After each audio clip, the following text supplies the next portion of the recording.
Saudaraku, rekan-rekan, anak muda, generasi muda. Terima kasih saya dipercaya untuk boleh berbagi sabda Tuhan. Mari kita berdoa. Syukur bagimu ya Tuhan Allah, pemilik langit dan bumi, pemilik kehidupan kami, yang telah memilih dan mengutus kami untuk menjadi rekan sekerja Tuhan Allah, menyatakan rahmat Allah di tengah-tengah dunia yang menuju kepada kebinasaannya.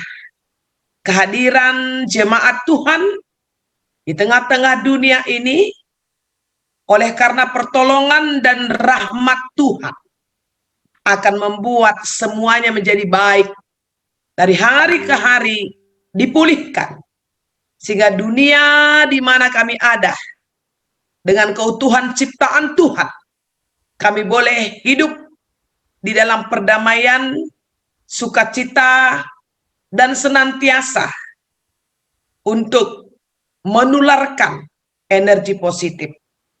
Syukur, terima kasih ya Tuhan Allah yang Maha Besar, untuk waktu dan kesempatan hamba-Mu, Pendeta Dewi dari Cengkareng, dipercaya dan diutus untuk menyampaikan pesan surga kepada generasi muda, generasi anak panah di tangan seorang pahlawan pada hari ini.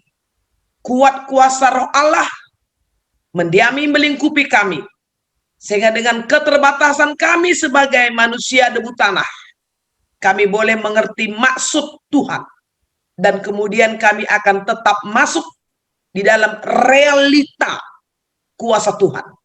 Bersabdalah ya Tuhan Allah, kami siap sedia untuk mendengar, untuk dijamah, untuk dipulihkan di dalam hidup. Mulia Engkau kekal selamanya. Haleluya. Amin. Saudaraku, rekan-rekan muda yang tergabung di Zoom pada hari ini, tema adalah Arrow Generation atau generasi anak panah, dengan natsnya yang khusus itu memang ada di Mazmur 127 ayat 4. Tetapi saya harus bacakan Mazmur ini secara lengkap supaya kita bisa mengerti konteksnya, latar belakangnya, supaya kita tidak gagal paham ya. Jadi dia menjadi pengertiannya holistik buat kita. Oke, saya baca ya. Judulnya perikop ini berkat Tuhan. Itu judulnya berkat Tuhan, pangkal selamat. Di ayat 1 nyanyian ziarah Salomo. Jelas sekali bahwa kisah ini dari Raja Salomo yang populer itu. Jikalau bukan Tuhan yang membangun rumah, sia-sialah usaha orang yang membangunnya. Jikalau bukan Tuhan yang mengawal kota, sia-sialah pengawal berjaga-jaga. Sia-sialah kamu bangun pagi-pagi dan duduk-duduk sampai jauh malam, dan makan roti yang diperoleh dengan susah payah. Sebab ia, maksudnya Tuhan, memberikannya kepada yang dicintainya pada waktu tidur. Sesungguhnya anak-anak lelaki adalah milik pusaka daripada Tuhan, dan buah kandungan adalah suatu upah. Seperti anak-anak panah di tangan pahlawan, demikianlah anak-anak pada masa muda. Berbahagialah orang yang telah membuat penuh tabung panahnya dengan semuanya itu. Ia tidak akan mendapat malu apabila ia berbicara dengan musuh-musuh di pintu gerbang. Amin. Penulis perikop ini adalah orang yang sangat kaya, terkenal, segala dia punya. Nggak ada yang kurang. Kalau soal ganteng pasti. Kalau tidak, nggak akan sampai 1000 lah ya. Yang menjadi katakanlah pendampingnya perempuan-perempuan cantik, gadis-gadis cantik yang diambil dari berbagai negara kan gitu ya. Kita nggak usah bayangkan macam-macam. Pokoknya Raja Salomo ini keren habis, itu aja. Segala dia punya. Ya. ketenaran dia punya, sanjungan dia punya. Karena selain daripada dia diberkati Tuhan, kekayaannya bertambah, semuanya bertambah, karena ada begitu banyak orang yang datang kepada dia belajar. Dan setiap orang yang datang kepada dia semuanya bawa peti. Jadi bertambah-tambahlah terus apa yang menjadi kepemilikan dalam hidupnya.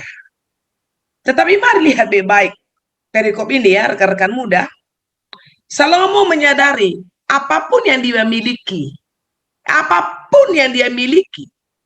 ya, ini penyadaran. Jadi begini dia, ketika dia masuk dalam realita Tuhan, ketika dia ikuti gerakan Tuhan, ketika dia kontak dengan atmosfer sorga, ketika dia melekatkan, mengintimkan dirinya dengan Tuhan, akhirnya dia menemukan dirinya, siapa dia sebenarnya.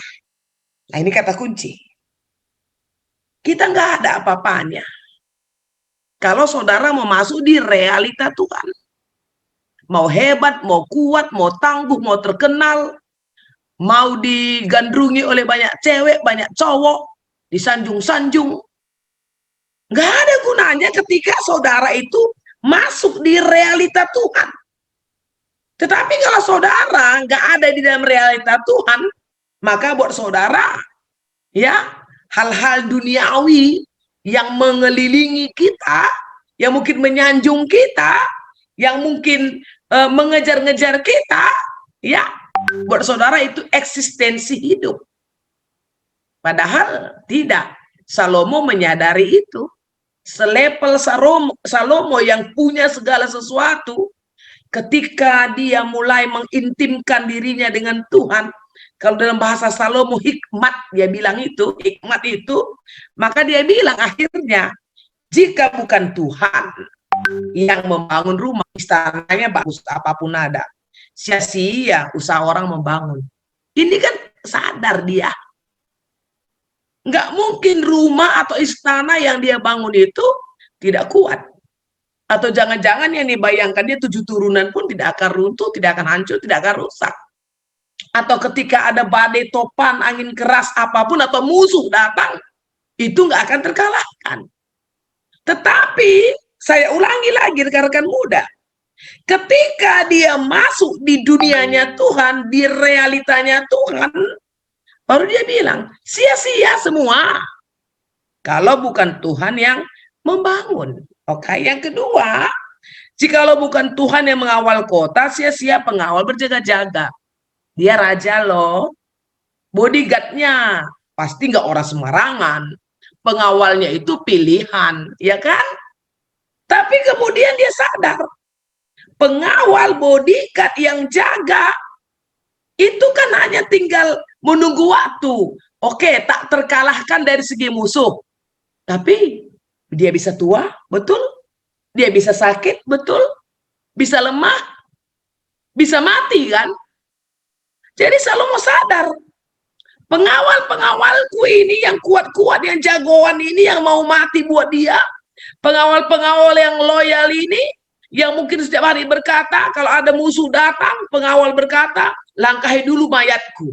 Wih, baru bisa sentuh baginda yang mulia Raja Salomo. Nah, ini keren kan?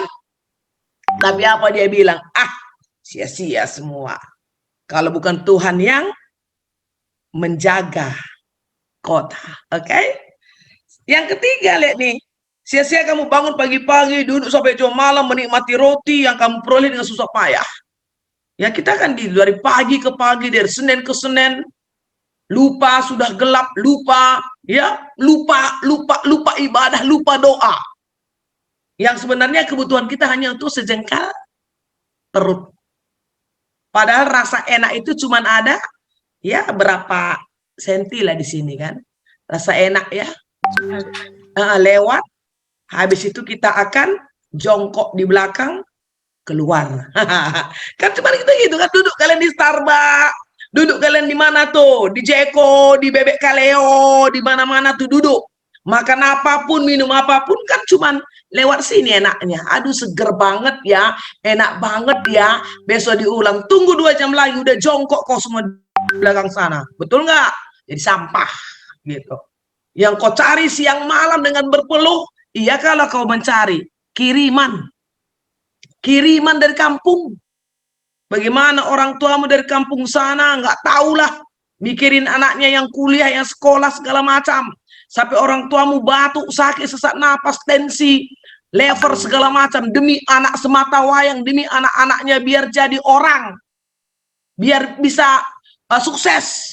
Ya, ternyata kau hanya duduk-duduk di Starbucks. Dan kemudian jadi sampah di belakang sana. Apa kata Salomo?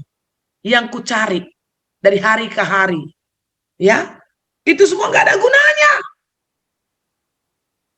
karena rupanya dia menyadari bahwa rezeki itu tetap datang dari Tuhan, dan bahkan kalau itu menjadi bagian kita, menjadi milik kita, ketika kita tidur pun, perhatikan baik-baik, ketika Anda tidur, duduk tenang, rezekinya datang.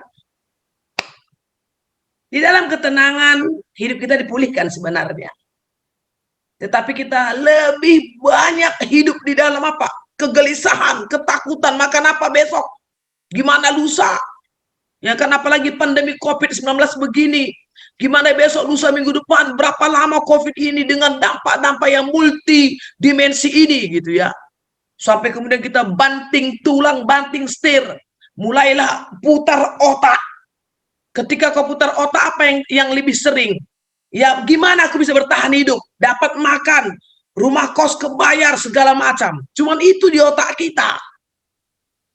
Tapi apa kata Salomo? Padahal ketika Anda tenang sebentar, nikmati jam tidur, berteduh sebentar, di situ rezekinya datang. Betul tidak?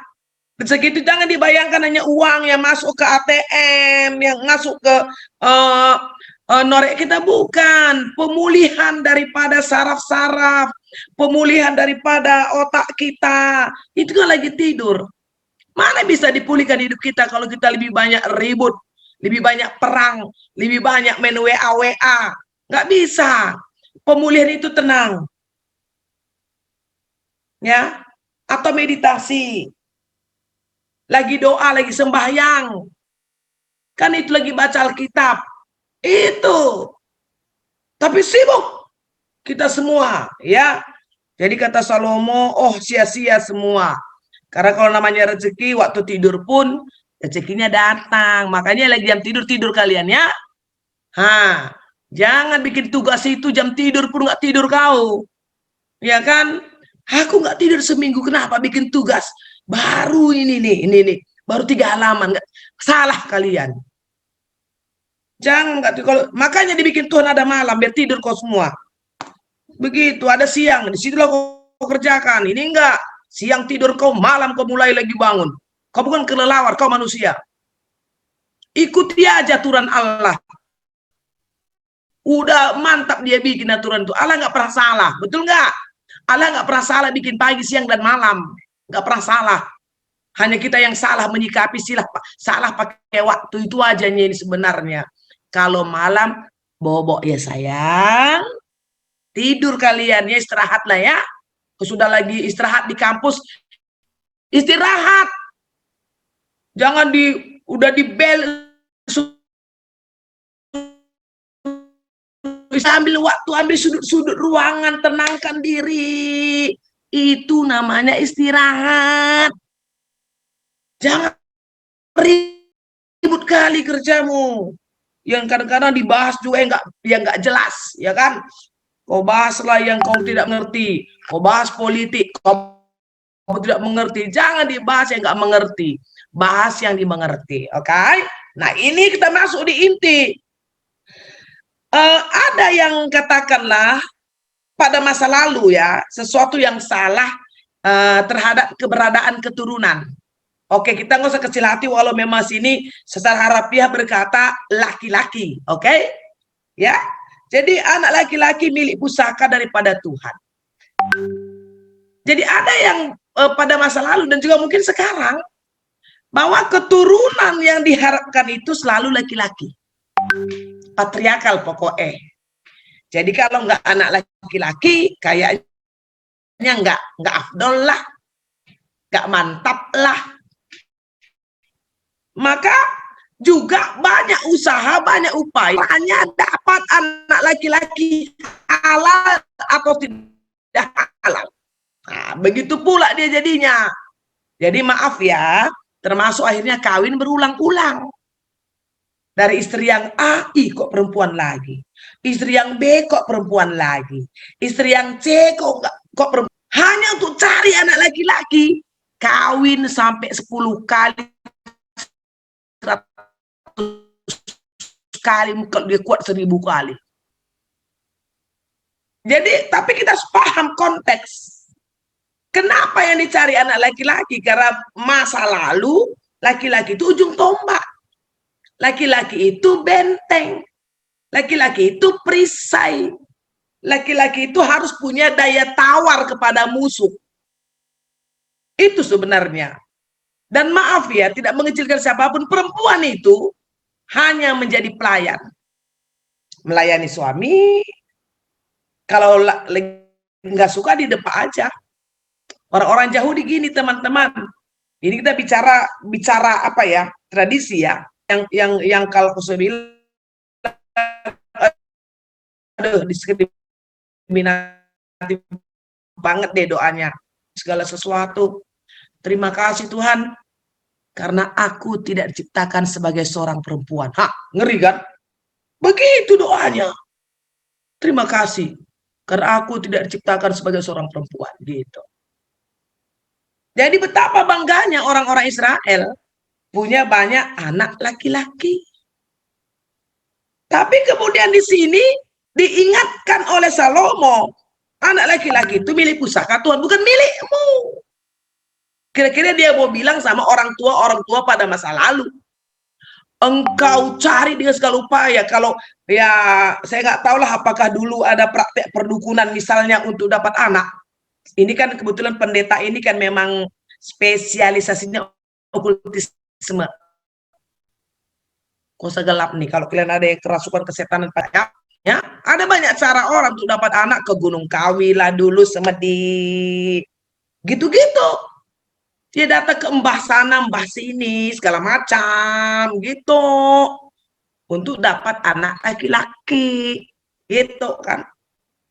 Jadi karena memang dengan pemahaman anak-anak laki-laki itu ya kan menjadi sebuah eksistensi kekuatan ya, selain daripada tadi harta, pangkat, kuasa, kedudukan ya.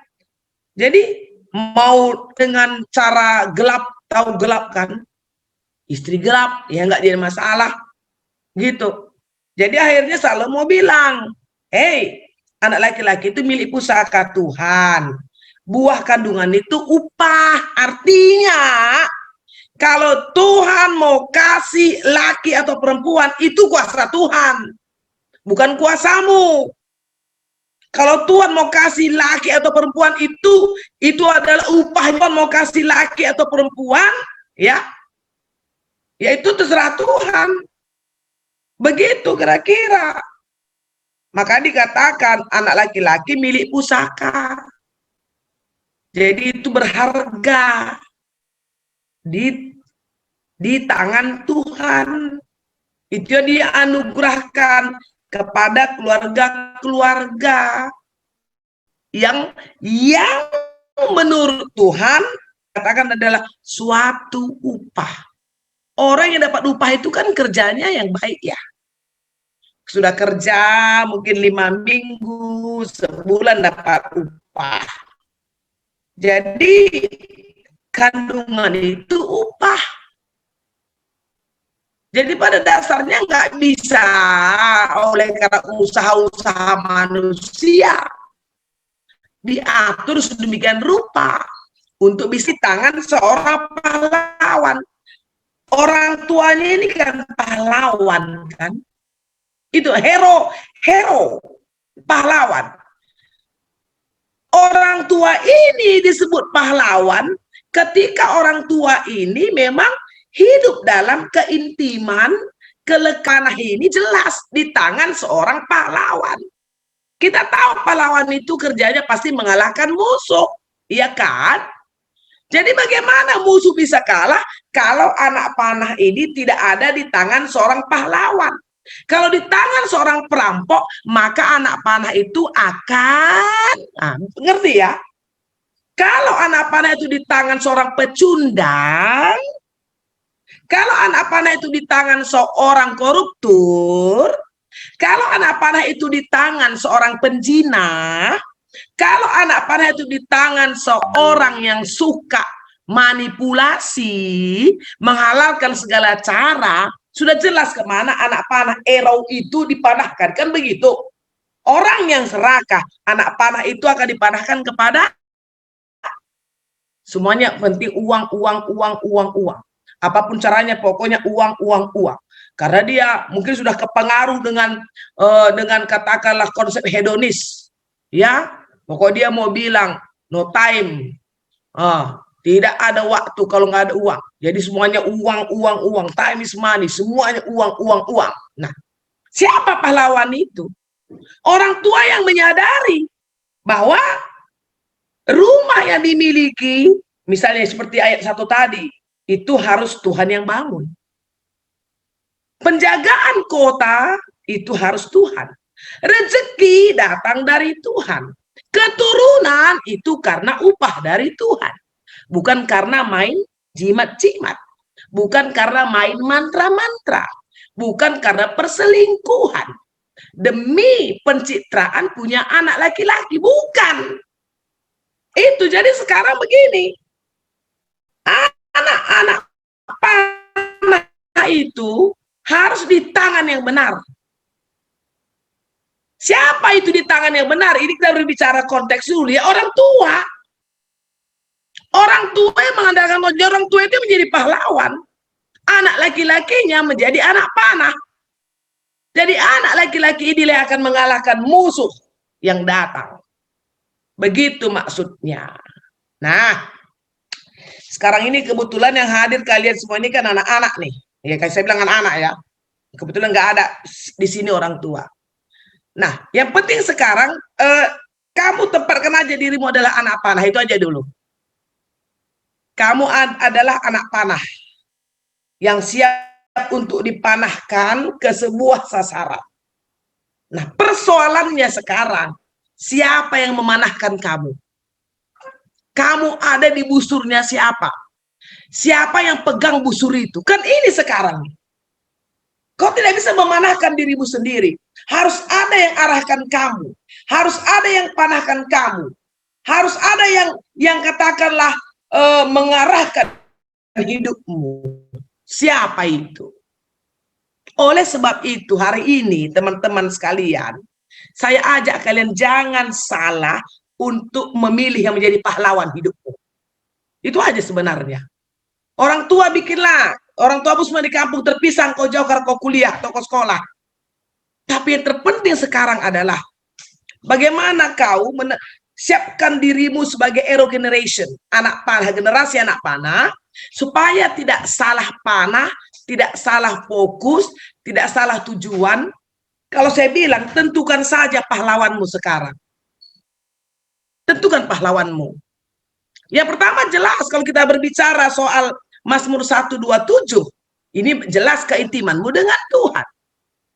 Bisakah engkau masuk dalam realita Tuhan dari pagi sampai pagi, dari Senin sampai Senin, siang malam, duka dan suka, tawa dan tangis, sakit dan sehat, ketika banyak tugas kuliah atau tidak? Bisa nggak kamu masuk? Ikuti iramanya Tuhan. Itu soal keintiman. Jika kamu intim dengan Tuhan, maka kemudian kau akan mampu menentukan siapa kira-kira. Ya kalau saya bilang Timotius itu kan Paulus menjadi bapak rohaninya, kan gitulah. Cari siapa yang menjadi heromu, pahlawanmu. Sekarang kamu sudah dewasa, sudah bisalah kamu pilih. Saya mengajar anak-anak. Anak-anak ini anak-anak sekolah minggu gitu ya. Katakanlah SD. Kalau kita tanya dia, ya, Siapa jagoanmu? Ya, maaf saja. Jarang juga dia bilang orang tuanya menjadi jagoannya. Dia lebih suka bilang, oh Superman lah, Spiderman lah, Avenger lah, Satria Baja Hitam. Ya lebih aneh lagi tau nggak? Anak-anak remaja terutama. Siapa jagoanmu? Tahu nggak kalian katanya siapa? GGS, ganteng-ganteng serigala. Manusia serigala. Nah, betul begitu. Kenapa? Karena dia ini kedua ini jagoan banget, bisa berubah nih. Tadi ganteng bisa jadi serigala, bisa segala macam. Bayangkan itu. Begitu terobsesinya mereka dengan kekuatan supernatural adikodrati yang ditampilkan oleh dunia-dunia maya ini. Jadi kalian anak panah betul, yang siap untuk dipanahkan mengalahkan musuh. Hanya yang ini yang perlu. Kalau kamu salah bergaul, salah pilih teman, salah pilih teman diskusi, kamu bisa salah panah. Akhirnya kamu itu nanti masuk dalam ya dunia yang nggak benar ya. Dalam Mazmur 1 itu kan diingatkan begini ya teman-teman muda, saya baca buat kita Mazmur 1 ya. Berbahagialah orang yang tidak berjalan menurut nasihat orang fasik, yang tidak berdiri di jalan orang berdosa, dan yang tidak duduk dalam kumpulan pencemooh, tetapi yang kesukaannya ialah Taurat Tuhan, yang merenungkan Taurat itu siang dan malam. Nah, itu yang pertama. Kita tidak mencari salah siapa, orang tua aku gak bisa, jangan. Kita nggak bicara itu sekarang. Sekarang kamu anak panah yang siap untuk dipanahkan, yang siap untuk mencapai sasarannya. Hanya siapa yang panahkan. Kamu tidak bisa memanahkan dirimu sendiri, kita berbicara konteks. Maka supaya kamu bisa memilih pahlawanmu, memilih orang yang bisa memegang busur itu, dengan anak panah yang ada pada busur itu, yang pertama, kamu harus akrab, intim, bergaul dengan Tuhan. Supaya ketika kamu memilih teman, kamu tidak salah pilih. Saya kenal banyak anak-anak muda kayak kamu nih. Kuliah jauh dari orang tua. Dari rumah mereka anak-anak baik semua. Anak-anak penurut semua. Oh, nggak ada yang pemberontak. Tapi ketika sudah ke Semarang, sudah ke Bandung, sudah ke Malang, sudah ke Medan, ada yang ke Australia, ada yang ke Zimbabwe, kemana-mana, berubah.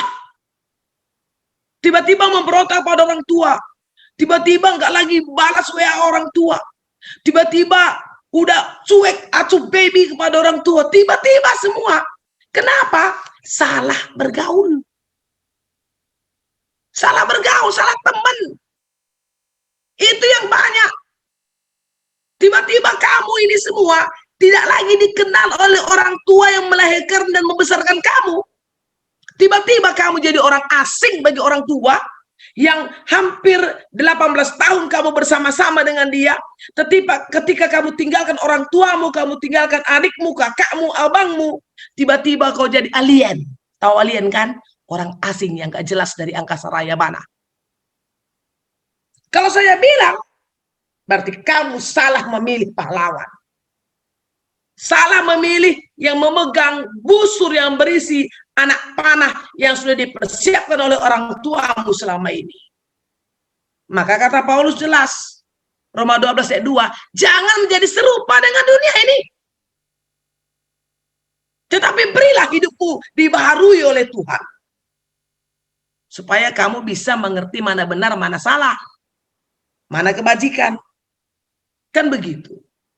Jadi, rekan-rekan muda, kalian sebagai anak panah, generasi anak panah, yang siap untuk dipanahkan, yang siap untuk mengalahkan musuh di pintu gerbang, katanya kan, di pintu gerbang, udah menunggu nih, udah mengintip di musuhmu, banyak musuhmu kan, banyak, ngertilah kalian, terutama sekarang ini sudah dunia digital, dunia virtual ini kan, lebih ngerti kalian dari saya umurnya sudah 55 tahun lah, saya tiba-tiba aja nih dibawa masuk ke duniamu ini, sebenarnya saya pendeta gapteknya saya, cuman sudah begini dunia ya, mulai lagi saya belajar pelan-pelan, untung aja dulu saya pernah kuliah, jadi tahulah saya dikit-dikit, tanya si Ekel itu.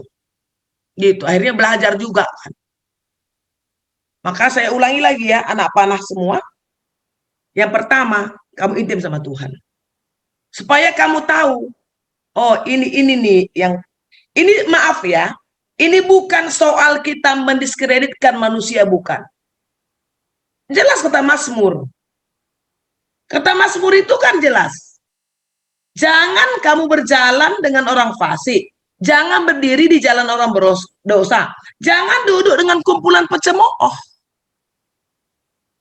Hidup kita ini, ya kawan-kawan sekalian, ini seperti apa kita? Ini banyak ditentukan oleh dengan siapa engkau terkoneksi. Contoh, kalau kamu punya teman yang sukanya kasar, marah-marah, kamu yang dulu lemah lembut, bisa jadi pemarah, bisa jadi kasar kamu. Betul nggak? Kamu yang dulu alergi banget, lihat-lihat yang aneh-aneh di YouTube gitu. Alergi banget kamu, haram, aduh najis sih gitu. Tapi gara-gara temanmu itu selalu, ya ini kesempatan, ini Asia. Besok-besok temanmu sudah nggak lihat, kamu pengen lihat. Makanya. Jadi kalau kamu selalu terkoneksi dengan Tuhan, maka kamu akan ikut alurnya Tuhan. Jelas seperti kata Yohanes 15 ayat 5, di luar aku kamu tidak dapat berbuat apa-apa. Dikatakan Yesus pokok, kamu ranting. Ketika kamu melekat pada pokok itu, kamu berbuah. Buahnya jelas, karena pokoknya pokok anggur. Maka buahnya akan anggur yang baik. Tetapi kalau kamu di luar itu, kamu tidak bisa berbuat apa-apa. Ayo.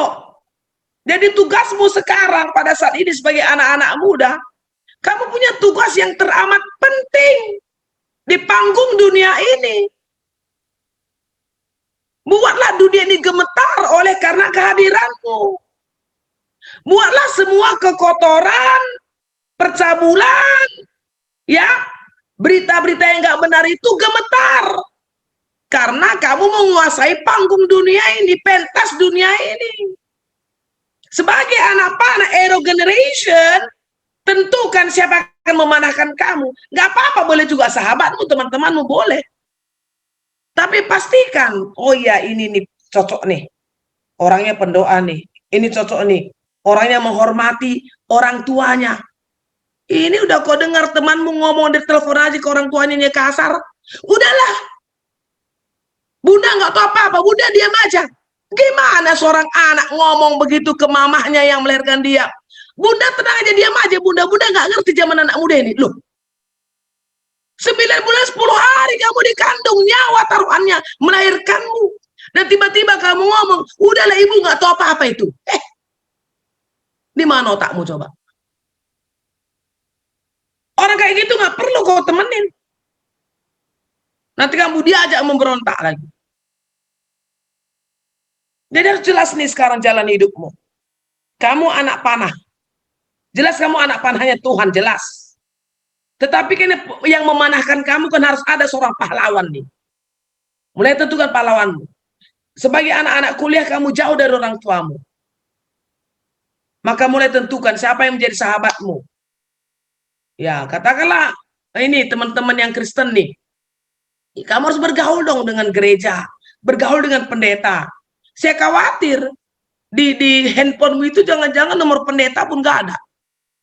Kalau kamu memang benar-benar cinta Tuhan, paling tidak menurut saya nih, kalau kamu anggota gereja, harus ada 10 nama pendeta di handphonemu itu.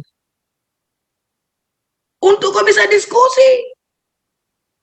Ini nggak yang ada apa? Nomor handphone tukang kredit lah. Kredit apa? Kredipo. Kau pinjam-pinjam uang di online. Terus besoknya kamu diburu sama dia. Yang gitu-gitu di handphonemu itu semua. Jangan. Kalau kamu Kristen, ada 10 nama pendeta di situ. Yang bisa kau bikin jadi sahabatmu. Tadi aku tengok ada teman-teman muslim. Ada ustazahnya, ada ustadznya, ada dai-nya. Itu dong. Ini enggak tukang kredit lah. Karena kau kredit, apalagi apa kau kredit handphone lah. Hah? Yang perempuan ini kredit bando lah, bando pun dikreditkan. Sepatu. Ngapain kau kredit sepatu? Iya kan? Jadi kita semua punya tanggung jawab yang besar. Jadi hari ini saya mau tekankan lagi, kamu anak panah yang siap dipanahkan untuk mengalahkan musuh-musuh di pintu gerbang. Nah, oke? Nah, kamu generasi yang kita harapkan ini ke depan, ya. Dan itu dimulai dari sekarang loh. Masa depanmu itu bukan nanti. Masa depanmu ya sekarang. Yang kamu tanam sekarang, yang kamu kerjakan sekarang, itu masa depanmu, bukan besok. Bukan lusa, bukan 5 tahun lagi. Tunggulah pendeta 5 tahun. Tidak, sekarang penentuannya. Kalau sekarang kamu nggak beres, nanti pun nggaknya kamu beres. Jangan harapkan, alah gampang itulah, nantilah. Kalau kita sudah tamat semester 4, semester 5 nanti, di situ kita baru sudah mulai eksis. Tidak, sekarang. Yang kamu tabur sekarang, itu nanti akan menjadi penentuan masa depanmu. Oke? Jadi, selamat berjuang kawan-kawan semua. Dan ingat, tidak ada pejuang yang tidak terluka. Ingat ya. Jangan kalian jadi generasi yang cengeng. Yang gampang sakit hati, yang gampang kecewa, yang gampang marah, yang gampang akhirnya, udah gua nggak mau lagi ngumpul-ngumpul dengan kalian deh. Jangan suka sekali kamu mulai mendiskreditkan dirimu atau kemudian membuat kelompok sendiri. Ada kelompok di sana nggak enak, jangan. Nggak ada hidup yang enak namanya di dunia ini. Nggak ada. Jangan kamu mau cari enak, nggak ada yang enak. Ya kan? Jadi mulailah bagaimana pokoknya kamu siapkan saja dulu dirimu dengan baik, kamu intim dengan Tuhan, dan mulailah engkau. Kan gitu. Mulai menularkan energi positif, kebaikan demi kebaikan. Biar kecil. Nggak usah dibayangkan harus sampai kemana. Ya, lingkunganmu aja dulu, orang-orang terdekatmu merasakan kehadiranmu, merasakan kehangatanmu, merasakan sapaanmu, kalian-kalian aja dulu. Nggak usah langsung kemana-mana, nggak ada gunanya. Apapun itu dimulai dari hal kecil, ya kan? Orang yang terbiasa dari sejak dini melakukan kebaikan, maka kebaikan itu menjadi karakternya, maka nanti dia akan terus bikin baik, bikin baik, apapun taruhannya. Oke? Jadi selamat menjadi generasi anak panah yang siap mengalahkan musuh-musuhmu di depan sana. Musuh kalian banyak loh. Ya saya tahu banget. Kalau kayak saya, mak-mak kayak gini, musuhnya nggak banyak kali lagi. Musuhku hanya tahu nggak apa? Diajak-ajak sama ibu-ibu muda. Itu aja cuman. Ikut-ikut. Kan itu mah gampang. Kalau ibu-ibu muda, saya sudah nggak muda lagi. Gitu aja. Saya masak aja di rumah, gitu aja. Saya urus suami. Iya kan? Artinya kalau saya bilang, tahu diri kita. Saya ibu-ibu ya tahu diri lah saya kan. Ngapain sih ibu muda? Walaupun nanti saya di kenyataannya lebih muda dari mereka kan gitu. Saya udah 55 tahun loh. Iya. Udah cukup lah sebenarnya kan. Tapi ya untuk diriku, dalam rangka menikmati berkat-berkat Tuhan, ya aku mencoba saja bagaimana aku rasa enak dan asik dalam eksistensi hidupku, itu aja. Nggak perlu ikut-ikut sama orang kan. Gitu. Oke. Saya percaya kalian bisa. Kalian anak-anak muda yang hebat. Saya percaya itu.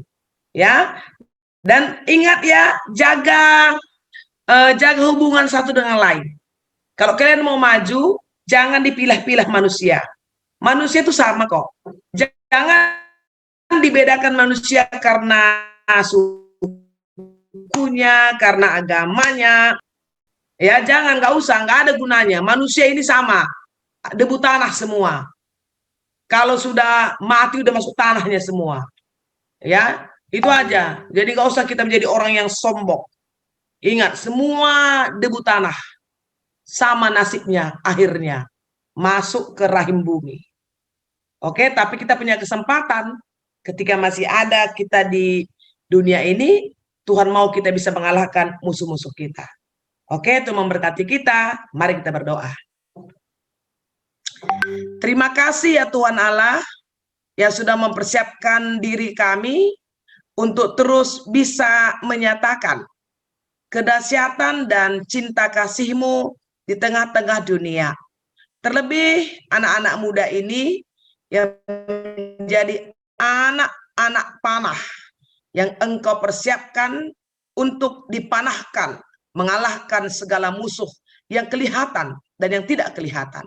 Anak panah di tangan seorang pahlawan, bukan di tangan seorang pecundang, bukan di tangan seorang yang suka mempermainkan kebenaran, bukan di tangan seorang yang munafik, tetapi mereka sebagai anak-anak muda, anak-anak panah, ada di tangan seorang pahlawan.